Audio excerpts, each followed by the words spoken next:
What if I told you that Robert Redford had no idea what was happening in The Sting while shooting the movie? Yes, you heard that right. He admitted that he didn't fully understand the plot until after the film was finished. And yet, his performance helped the movie win 7 Academy Awards, including Best Picture. Crazy, right? Stick around because we're diving into 20 weird and shocking facts that will completely change how you see this classic. And before we start, make sure to subscribe for more amazing Hollywood secrets every week. Fact 1. Robert Redford didn't understand the story. One of the strangest behind-the-scenes facts about The Sting is that Robert Redford admitted he didn't fully understand the plot while filming. The story revolves around an elaborate con, and even the lead actors struggle to grasp how all the pieces fit together. Instead of overthinking, he focused only on his scenes, delivering a natural and convincing performance. Ironically, his confusion worked in the movie's favor. His character, Johnny Hooker, feels authentic and spontaneous, which made audiences connect instantly. Even today, fans are amazed that such a flawless performance came from someone who didn't know the entire plan. This shows that sometimes chaos on set leads to magic on screen. Fact 2. Paul Newman's last-minute casting change. Originally, Paul Newman was not going to play Henry Gondorff. Another actor was scheduled, but last-minute changes brought Newman into the role. His charisma, wit, and effortless charm instantly elevated the film. The chemistry between Newman and Redford became legendary, driving the story of friendship and deception to unforgettable heights. Without Newman, the dynamic and banter that made The Sting a classic might have been lost. Fans often wonder how different the movie would feel with the original actor. Newman's presence ensured that the film's humor, tension, and heart resonated perfectly, proving that sometimes the right choice comes at the last moment and changes history. Fact 3. The piano scene was improvised. The unforgettable piano scene, where Paul Newman plays a ragtime tune, was not in the original script. Newman suggested adding it because he loved music and felt it would enhance the authenticity of Henry Gondorff. Director George Roy Hill immediately agreed, allowing the scene to unfold naturally. What you see on screen, Newman playing confidently while interacting with other characters, was mostly improvised. The spontaneity added a charm that made audiences fall in love with the scene. Fans often replay this moment, amazed at how such a casual idea became a cinematic highlight. Sometimes, the simplest improvisation creates the most lasting cinematic memories. Fact 4. George Roy Hill's obsession with 1930s accuracy.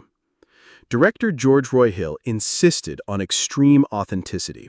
From vintage costumes to meticulously designed sets, he wanted the 1930s world to feel real. Props were handmade, streets were dressed carefully, and even minor details like signage and cars were checked for accuracy. This obsession paid off. The movie feels like a perfect time capsule of the era.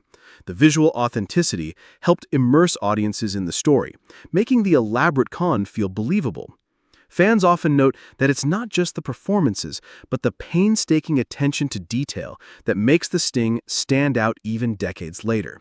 Hill's dedication created a world audiences could truly step into. Fact 5. Real con artists inspired the plot. The storyline was inspired by real-life con artists of the 1930s. David S. Ward, the writer, studied historical scams to make the plot believable.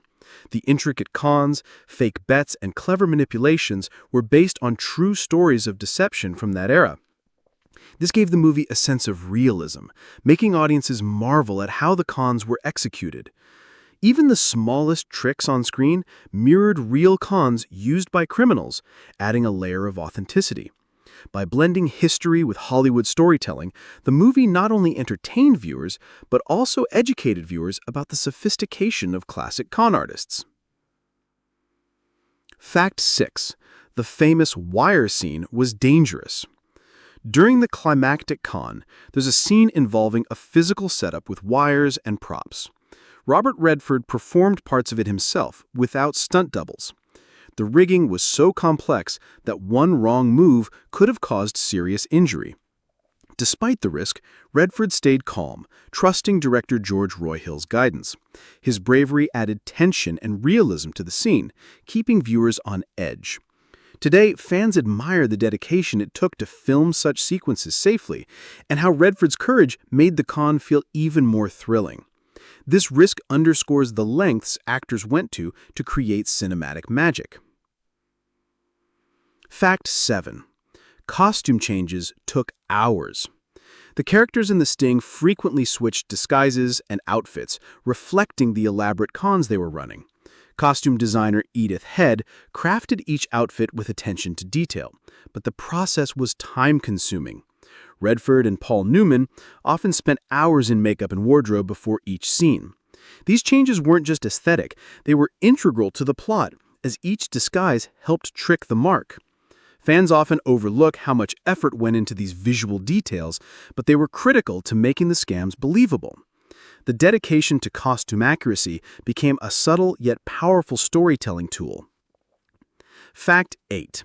The ragtime music became iconic. Scott Joplin's The Entertainer was used as the main theme, arranged by Marvin Hamlish. The ragtime piece, though decades old, perfectly captured the movie's playful yet tense tone. It became so popular that the soundtrack topped charts, introducing ragtime to a new generation. Hamlish's arrangement gave the film its distinct energy, making audiences instantly recognize the tune. Even people who haven't seen the movie can hum the tune. Fans often credit the music for giving the con scenes rhythm and style, proving that a great soundtrack can elevate a story to timeless status. Fact 9. Filming locations were realistic. Many street and interior scenes were filmed in actual 1930s-style locations.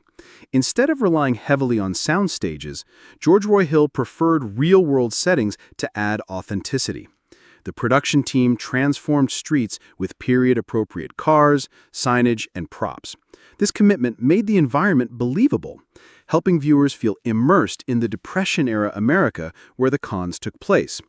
Fans often comment on how real everything felt, from the streets to the offices. This choice shows how careful location selection can make a fictional story feel historically accurate and visually stunning. Fact 10. The con within a con was unprecedented. The Sting is famous for its twist, the con within a con. While twists existed in films, this layered structure was groundbreaking at the time. David S. Ward designed it to keep audiences guessing until the very last minute. Redford and Newman had to act naturally while hiding key plot elements, making their performances subtly brilliant. The complexity added replay value. Viewers often noticed new details on subsequent watches. Fans still call it one of the cleverest cinematic tricks, showing that combining plot intelligence with strong acting can create timeless storytelling.